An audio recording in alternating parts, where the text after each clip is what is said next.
الحمدللہ وکفا وسلام علی عبادہ الذین اصطفیٰ اما بعد۔ حضرت امام حسین رضی اللہ تعالی عنہ کے کچھ سنہرے اقوال پیش کر رہے ہیں۔ نیکی انسان کو قابل تعریف بناتی ہے اور اس کا اجر بھی ضرور ملتا ہے۔ اگر نیکی کو انسانی شکل میں پیش کیا جائے تو یہ ایک ایسا خوبصورت فرد بشر ہوگا جس کے دیکھنے سے آنکھیں مسرور ہوں گی۔ اس کے برعکس اگر گناہ کو انسانی شکل میں پیش کیا جائے تو اس کو دیکھنا بھی تکلیف اور اذیت کا باعث ہوگا۔ میں اللہ تعالیٰ سے ملاقات کے بسبب موت کو ایک سعادت سمجھتا ہوں اور ظالموں کے ساتھ زندگی گزارنا ایک جرم خیال کرتا ہوں۔ جس چیز کی تم میں طاقت نہ ہو اس کی ذمہ داری نہ لو، جس چیز کی سمجھ نہ ہو اس کے در پہ نہ ہو، جس چیز کو پورا کرنے کی قدرت نہ ہو اس کا وعدہ نہ کرو، صرف اتنا خرچ کرو جس سے فائدہ اٹھا سکو، صرف اتنا معاوضہ طلب کرو جتنا تم نے کام کیا ہے۔ اللہ تعالیٰ کی رضامندی کے علاوہ کسی کام پر فرحت کا اظہار نہ کرو، صرف اسی عہدے کو قبول کرو جس کا خود کو اہل سمجھتے ہیں۔ بادشاہوں کی بدترین عادات یہ ہیں: دشمنوں سے ڈرنا، کمزوروں پر قوت آزمانا، عوام کے حق کی ادائیگی میں بخل سے کام لینا۔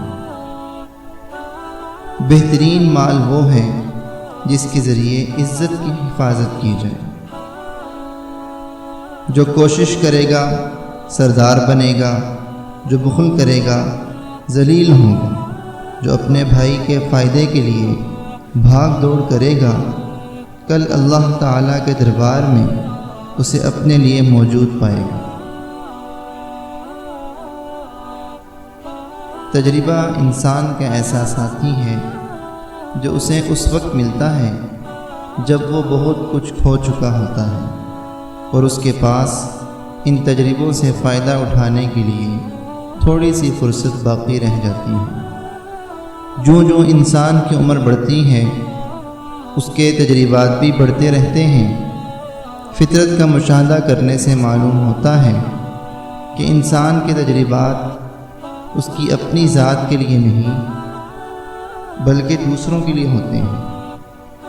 اس لیے عقل مند قومیں ہمیشہ اپنے بزرگوں کے تجربات، مشاہدات اور آراء سے فائدہ اٹھاتی ہیں اور انہیں ساتھ لے کر زندگی گزارتی ہیں۔ اسی ضرورت کے پیش نظر ہم اسلاف کے سنہری اقوال کے نام سے ایک سلسلہ شروع کر رہے ہیں جس میں آقا نامدار صلی اللہ علیہ وسلم کے ساتھ آپ کے اصحاب، ائمہ دین، صوفیہ اعظام، علماء کرام اور اہل علم و دانش میں سے کچھ مایہ ناز شخصیات کے اقوال کو جمع کرنے کی سعادت حاصل کریں گے، جنہیں سن کر اور دیکھ کر دماغ کو وسعت ملے گی اور حقیقت کی گہرائیوں تک رسائی حاصل ہوگی۔